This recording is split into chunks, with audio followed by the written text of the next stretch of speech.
HSC পরীক্ষার্থীদের পরীক্ষার কেন্দ্রে যাওয়ার ভিডিও হচ্ছে এইটা। কোমর সমান পানি নিয়ে হচ্ছে এইচএসসি পরীক্ষার্থীরা এই বছর হচ্ছে পরীক্ষার কেন্দ্রে যাইতেছে।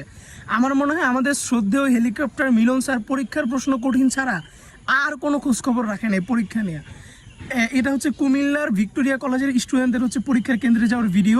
কুমিল্লা মহিলা কলেজে তাদের কেন্দ্র পড়ছে। এইটা ছাড়া কুমিল্লার আরও অনেক কেন্দ্রে হচ্ছে সেম অবস্থা। শুধু কুমিল্লা না, বাংলাদেশের অনেক জেলায় সেম অবস্থা। সব পরীক্ষার কেন্দ্র হচ্ছে পানির নিচে। কোমর সমান পানি নিয়ে পরীক্ষার হলে হচ্ছে ছাত্রীরা যাচ্ছে। আপনি একটা জিনিস চিন্তা করেন, 2 বছরের পরিশ্রমের ফল হচ্ছে এই এইচএসসি এক্সাম। আর এই এইচএসসি এক্সামে হচ্ছে অর্ধেক শরীর ভিজা নিয়ে ছাত্রছাত্রীরা হচ্ছে এক্সাম দিতে বসছে। আমার মনে হয় যে ভাই এইটা বাংলাদেশ ছাড়া পৃথিবীর অন্য কোনো দেশে আর দেখতে পারবে না এরকম। মানে যদি 2 দিন পরীক্ষার পিছানো হইতো তাহলে কি মহাভারত উদ্ধার হয়ে যেত?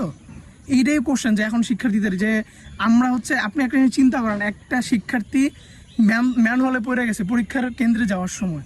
তো জাস্ট চিন্তা করেন মানে ওই পরীক্ষার্থীর অবস্থাটা কি হয়েছে।